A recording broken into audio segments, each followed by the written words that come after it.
Hi friends, welcome back. तो चलो देखते हैं अगला part, unplugged featuring Subramanian Swamy, 1972 to 2024 political story, Sushant Rajput, Asaram, Kangana Ranaut. तो चलो जल्दी से शुरू करते हैं। इसके बाकी पार्ट्स भी किए जो पहले के किए हुए, कुछ इंडियन अमेरिकन व्लॉगर में होंगे, कुछ गजब में होंगे, शायद गजब रिएक्शन में, और आई डोंट नो, हो सकता है तीखे रिएक्शन में भी चले जाएं। तो मेक श्योर करना कि आपने सारे चैनल सब्सक्राइब किए हुए हैं, और फिल्मी रिएक्ट को भी कर लेना, वहाँ पे मूवीज़ हो रही हैं। अभी हम कर रहे हैं शिवाजी द बॉस, बड़ी मज़ेदार मूवी है, कॉमेडी इतनी अच्छी है।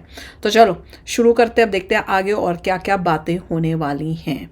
तो वीडियो शुरू करने से पहले अगर आप चैनल पर नए हो और आपने अभी तक सब्सक्राइब नहीं किया तो जल्दी से पहले सब्सक्राइब के बटन और बेल आइकन को क्लिक कर लो, ताकि आपको हमारे सारे न्यू वीडियोस के नोटिफिकेशन मिल जाएं जैसे हम अपलोड करें। अगर आपको वीडियो पसंद आता है प्लीज लाइक एंड शेयर। चलिए शुरू करते हैं। काफी हद तक उन्होंने किया भी 2013 तक तो बीजेपी। हाँ, तो मैं तो हार्वर्ड भी चले गया ना पढ़ाने के लिए।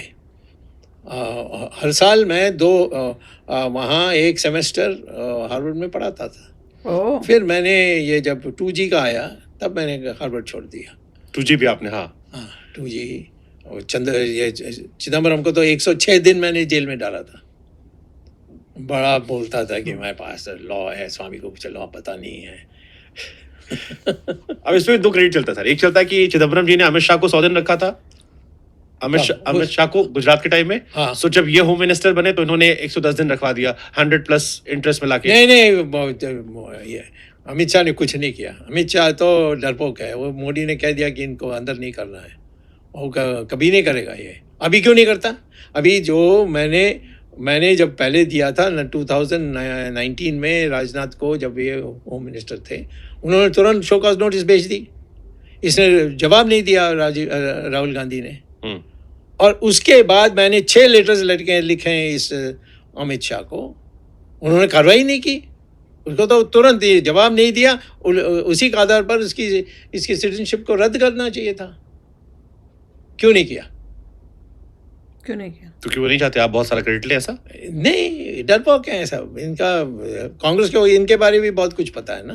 ओके, कौन सी बात नहीं है। इनका और वो जो जज मरा था,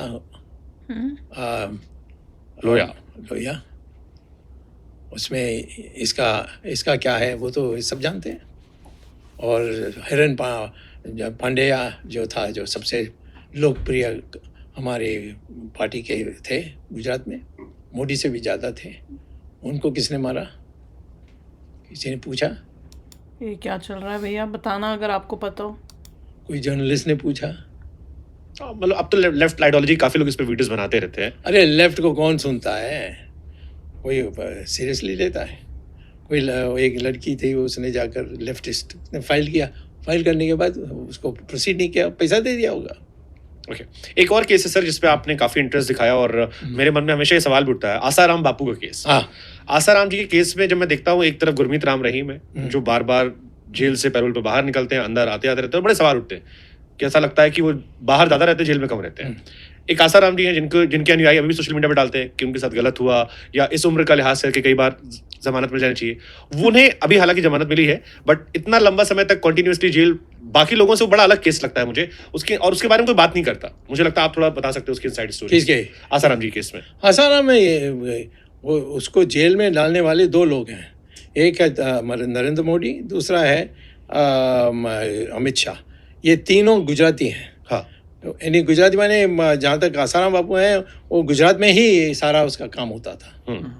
और ये दोनों का कुछ मामला हो गया था, तो इन्होंने ये सब बनाया और नॉनसेंस।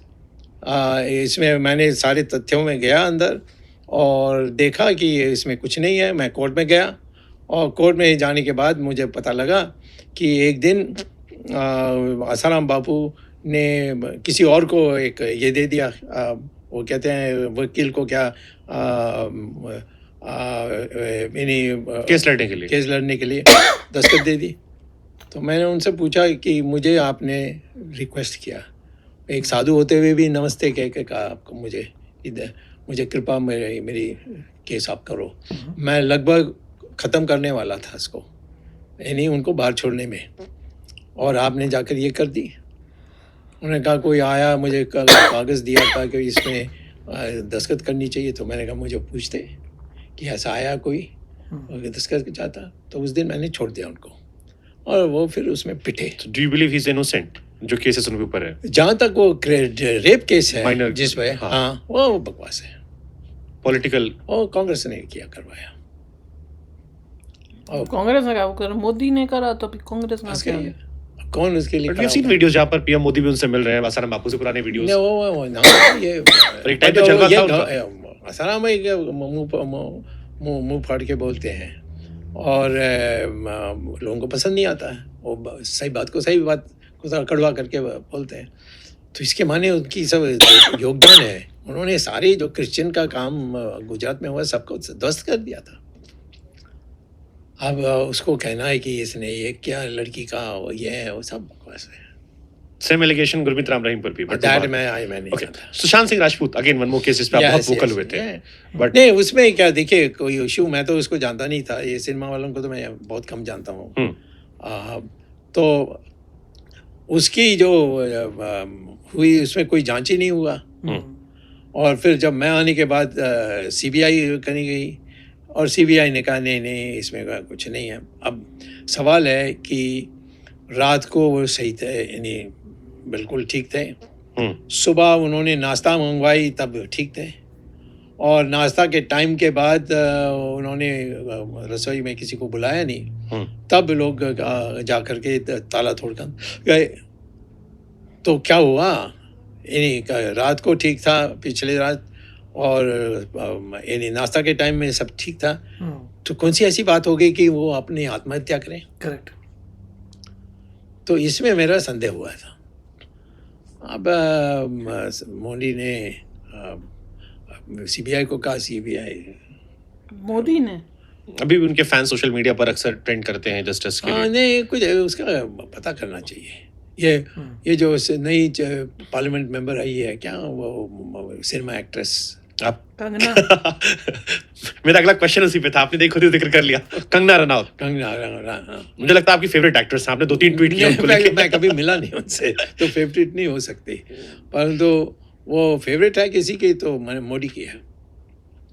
एक बिकनी में उन्होंने फोटो डाली थी जिसको कोट करते आपने लिख दिया था, हाँ। और उसके बाद कंगना बहुत भड़क गई थी बहुत है, वो आज भी बहुत कि आपको लग रहा है कि सिर्फ मेरे पास यही है जिसको देखकर आप ऐसा कह रहे हो, बट अब तो वो सांसद बन गई है लोकसभा की मोदी जी की गवर्नमेंट में। तो क्या करूं मैं राहुल गांधी बन सकता तो वो भी बन सकती है। तो आपने क्या सोच के सर वो ट्वीट किया था, वो जो फोटो पे था? क्योंकि वो फोटो को लेकर कंगना ने भी बाद में कोट किया कि वो उस फोटो को लेकर इशू था कि यार बिकनी वाली फोटो पे क्यों ट्वीट किया गया।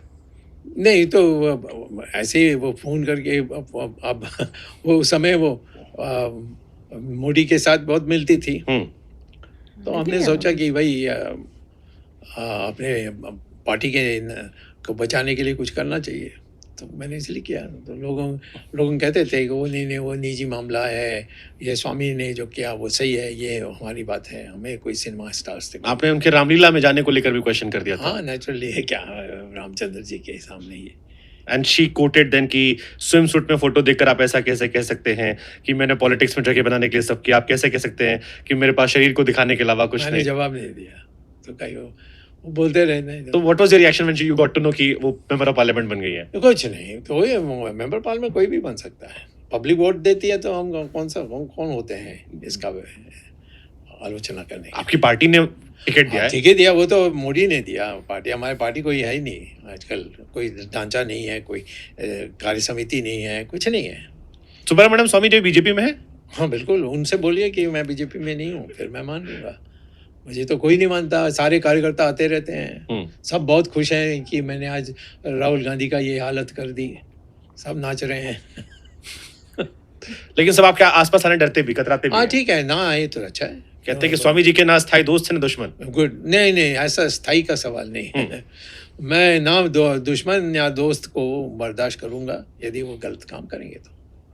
बट आप जो पीछे मुड़ के, क्योंकि आपकी लेगेसी बहुत बड़ी है सर, और मैं आपकी लेगेसी का फैन, हाँ कि मैं इंदिरा गांधी जी के टाइम से अब तक आपको रेलेवेंट मानता हूँ कि हर सरकार में आप रेलेवेंट रहे और बड़े चढ़कर रहे। हाँ बट इंदिरा जी से आपकी पटी नहीं, आपकी नहीं, लड़ाई रही। हाँ। चंद्रशेखर जी से आपने कहा दोस्ती हुई, लड़ाई होती गई। उसके बाद बट अंत में तो दोस्ती है। वीपी सिंह साहब से आपकी लड़ाई रही। हाँ राजीव गांधी से राजीव गांधी दोस्ती थी, बट नरसिम्हा राव के साथ भी थी। नरसिम्हा राव के साथ तो अपोजिशन से आपको ले आए थे, हाँ तो वो थोड़ा होशियार थे। वो ठीक है। अटल जी से आपकी बनी नहीं, अब मोदी जी से भी आपकी बन नहीं रही। नहीं, मोदी से नहीं बनेगी कभी। क्यों? मोदी जी से क्यों? कई चीजें हैं। आप लोग की पुराने वीडियोस देख के लगता है आप लोग अच्छे दोस्त रहे होंगे। हाँ, नहीं, हम जब नहीं जानते थे इनके बारे तो हम बहुत अच्छे दोस्त थे। ये विद्यार्थी परिषद में था और मैं तो कहता कि मेरे लगेज उठाने के लिए आता था, वो स्थिति थी। और फिर ये यहाँ महामंत्री था तब भी हमारी दोस्ती थी, और जब चीफ मिनिस्टर बने तब भी हमारी दोस्ती थी। जब ये शुरुआत में वो हमारे बहुत अच्छे नेता थे गुजरात में, हरेन पांड्या, उसकी हत्या हुई, और जो बातें मैंने देखी उसमें तथ्य, और फिर ये लड़की को कैदी बना कर रखना, चेन लगा करके, मानसी सोनी, उसका नाम सुना है? नहीं सुना। वो अभी छिपी हुई है अमेरिका में। हाँ, तो ये सारी चीज़ पता लगने में, और फिर इसकी व्यवहार जब ये चाइना गया था, इसके व्यवहार जब ये रशिया गया था, उसका विवरण नहीं दूंगा, परंतु आप समझ लेंगे कि सब अश्लील बात हुई। मैंने एक कल जर्नलिस्ट से 2-3 जर्नलिस्ट से बात की रात को आपके इंटरव्यू करने के पहले, और ये जानना चाहा कि आपके मोदी जी के रिश्ते क्यों खराब हुए। मैंने ऐसे ही 2-4 फोन उठाया, कितना सही कितना गलत आप बताएगा। सो मुझसे किसी ने कहा, किसी जर्नलिस्ट ने काफी सारे नेशनल हेराल्ड पे निकाले थे और उनके साथ आपकी दोस्ती हुई थी, देन यू गाइस एक्सपोज्ड वो। आपने उनके साथ शायद शेयर किया था कि अगर मेरे को फाइनेंस मिनिस्टर नहीं बनाया तो मैं मोदी जी की भी नकेल कसूंगा, and then they got to know, and फिर उन्होंने धीरे धीरे आपको डिस्टेंस कर दिया। कि आप मोदी जी का भी ग्रिल टाइट करने के मूड में थे, जैसे अटल जी के टाइम पे। एक भी बार बता दीजिए कि मैंने मोदी को जाकर कहा मुझे फाइनेंस मिनिस्टर बनाओ, कभी नहीं कहा। मैं इतना अच्छा जानता था उनको। और एक भी बार मैंने संघ को कहा कि ये मुझे फाइनेंस मिनिस्टर बनाना चाहिए, संघ जाती थी, पर मैंने कभी नहीं कहा कि जाकर मोदी से बात करो, कभी नहीं।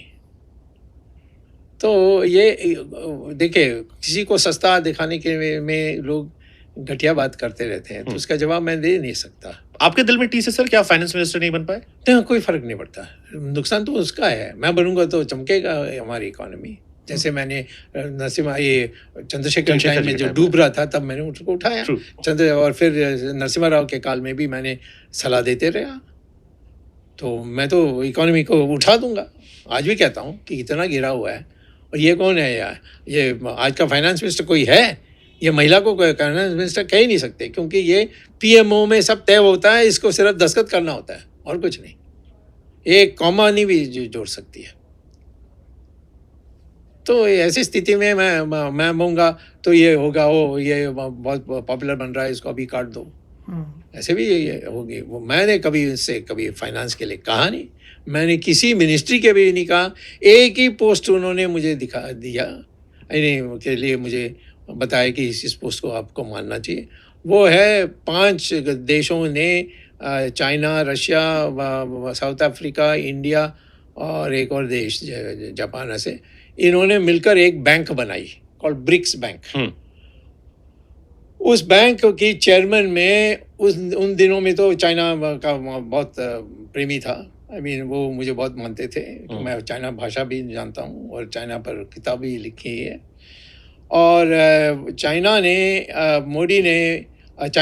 मोदी को कहा कि आपके देश में एक इकोनॉमिस्ट हैं जो हार्वर्ड में पढ़ाते थे, मेरे कई यहाँ हमारे आजकल जो मिनिस्टर्स हैं वो हार्वर्ड में जाकर पढ़ते हैं, तो स्वामी के इसमें पढ़ते हैं, तो सब जिक्र करते हैं। तो शी जिनपिंग ने उनको कहा कि इनको बनाओ। तो नरेंद्र मोदी ने मुझे कहा कि ये क्या किसको भेजा? पहले तो आरएसएस का कृष्ण गोपाल को भेजा। मैंने कहा मैं नहीं बनूंगा। फिर एक मीटिंग हुई थी जिसमें सब थे, मैंने कहा नहीं बनूंगा। तो क्यों? मैंने कहा हार्वर्ड छोड़ के आया हूँ, क्या मतलब है अब मैं जाकर चाइना में बैठूंगा?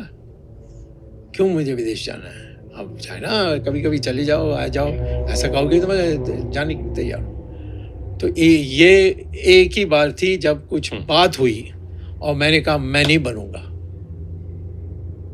अब पूछ लीजिए। Someone said कि Swami ji can't be managed, इसलिए लोग बचते हैं। या ऐसे ही होना चाहिए। कोई पॉलिटिशियन मैनेज होने में तो लायक है तो पब्लिक का प्रतिनिधि नहीं हो सकता। काफ़ी इंटरेस्टिंग है। अब काफी एग्री interesting है। करो ना करो वो हर एक इंडिविजुअल का है।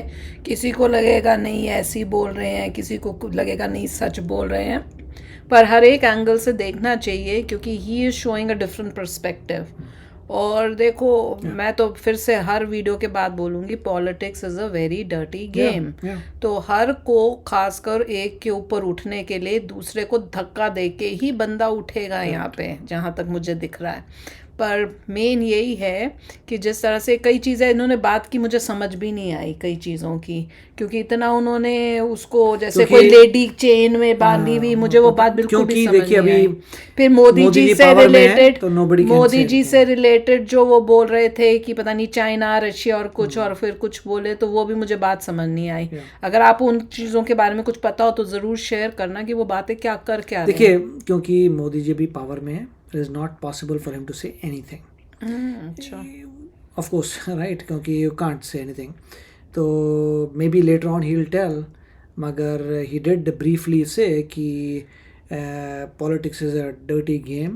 कहने का हर कोई सीधा नहीं है। देखो वो खुद भी कुछ लोगों he ने has also कार्य- played dirty games. Yeah. जैसे किसी की कर गिरानी है तो कहाँ से कैसे So that's कुछ what he's किया हुआ saying है, कि तो कुछ लोगों ने वो है ही। बुरे कार्य किए हैं, कांग्रेस को पता है, कांग्रेस को पता है, इसलिए कुछ आप कर नहीं सकते।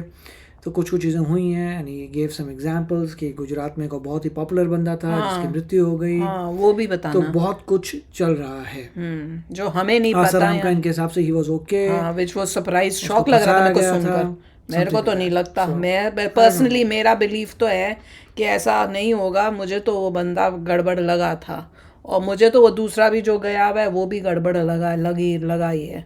तो आई डोंट तो नो पॉलिटिक्स चल रही है, बहुत कुछ तो हो रहा इसलिए है जो पॉलिटिक्स ये users ऐसी को नहीं गेम पता। है कि आप ना इसको आपको नहीं बिलीव कर पता। सकते हो टोटली, ना उसको बिलीव कर सकते हो अनलेस अनटिल कोई प्रॉपर आपको ये आपके पास देखना है सबूत हो। कि जो पॉलिसीज आ रही हैं उससे अगर देश ऊपर उठ रहा है, हाँ। That's all there you is. Need to choose a lead, वही उन लोगों को Yeah. जो आपको दिखता है कि देश को एटलीस्ट आगे आगे लेके तो जा रहे हैं, बढ़ाएंगे। that's हाँ fine. तो Yeah. वही ठीक है, क्योंकि पर्सनल लाइफ में वो क्या कर रहा है, पर्सनल में अब who क्योंकि knows? सबके में कुछ ना कुछ लग रहा है ही न है। Yeah. जैसे यूएसए में भी यही दिखता है, वही यहाँ यहाँ पे भी तक दिख आने रहा है। के लिए उन लोगों ने सबने बहुत कुछ कुछ ना किया। कुछ किया ही होगा। तो चलो यार आप भी शेयर करना अपने थॉट्स। चलते हैं, मिलेंगे नेक्स्ट वीडियो में बहुत ही जल्द। Till then take care and bye bye. तो अगर आप मेरे इस चैनल पे नए हो तो जल्दी से सब्सक्राइब के बटन को हिट करो और बेल आइकन को क्लिक करो ताकि आपको मेरा जब नया वीडियो मैं लगाऊं आपको उसके बारे में जल्दी से पता चल जाए।